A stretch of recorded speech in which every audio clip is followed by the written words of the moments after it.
大家好，欢迎收看扣马电竞。S14赛季的比赛已经正式开始了，相信绝大多数的玩家都关注了最近一段时间的对抗。LPL 赛区的夏季赛进行的是非常激烈的，就在最近，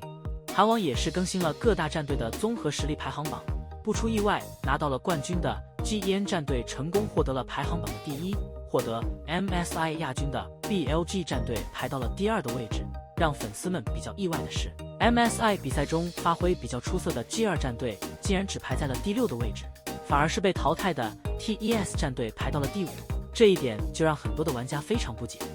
相信绝大多数的玩家对于 LPL 赛区的比赛还是比较关注的。这几年里，各大赛区都在飞速发展，尤其是 LPL 赛区已经拿到了几次世界赛的冠军了，打破了 LCK 赛区的统治。比较尴尬的是，在最近的 MSI 对抗中， LPL 赛区再次失去了本土作战的冠军。LCK 赛区的 GEN 战队成功捧起了冠军奖杯，这也让很多的粉丝非常的失望，尤其是 BLG 战队的那一波偷家战术。他们本来已经可以正面应对了，但是在 GEN 失去了2座门牙塔之后，也让他们失了智。随着夏季赛的正式开始，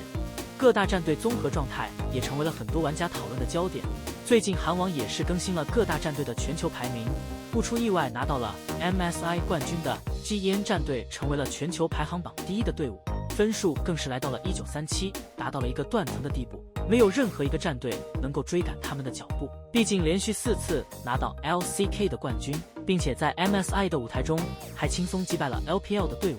这是曾经的 SKT 战队都没有做到的事情。排在第2的是 LPL 赛区的 BLG 战队，分数1790，比 GEN 战队低了147分，这个差距还是非常大的，毕竟 MSI 的舞台是轻松获胜。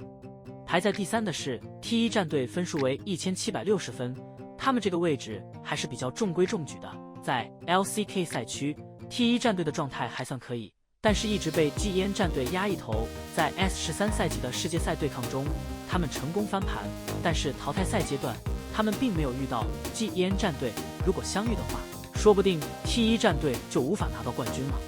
排在第4的是 HLO 战队，这是让很多粉丝没有想到的，毕竟 HLO 战队连 MSI 都没有晋级，竟然拿到了1700分。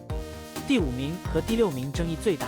第5名是 LPL 赛区的 TES 战队，分数为1676分，第6名是 LEC 赛区的 G2 战队，分数为1659分。按整体的世界赛对抗来看，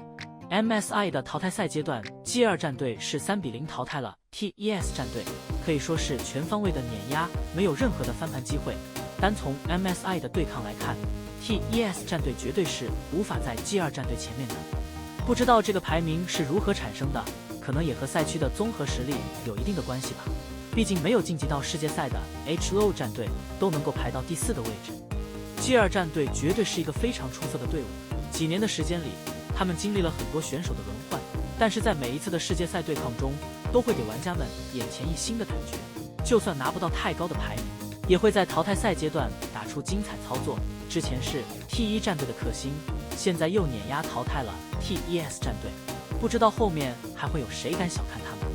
在前段时间 MSI 季中赛，大部分观众赛前都觉得 G2 是能击败 T1 的，但比赛的结果有些出人意料。前几场状态不佳的 T1 突然爆发，以3比0碾压比分，轻松获胜晋级3强。Caps 把能压着 Faker 打， G2 前期都能拿到优势，但到了团战期，瞬间就变得不会玩游戏了，操作一个比一个抽象，总会有一个人在关键时刻给 T1 送波大的，只能说兑现能力还行，但团队的运营沟通太差。不过即便只是4强， G2 本次 MSI 的成绩也是相当傲人了。